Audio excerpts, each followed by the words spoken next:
So if you run into this problem, your shit won't fit. I want a red one because it's the smallest. It's like right there. I know this is stupid, but I've worked alongside a lot of motherfuckers and everybody would act like they're fucked, you know? It don't fucking fit. Cut the fucker.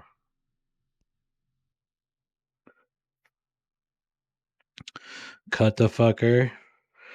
And now you got some space, right?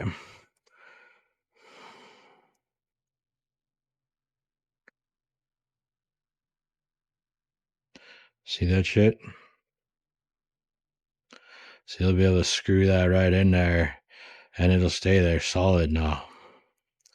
So yeah, cut the fucking thing. Another quick tip.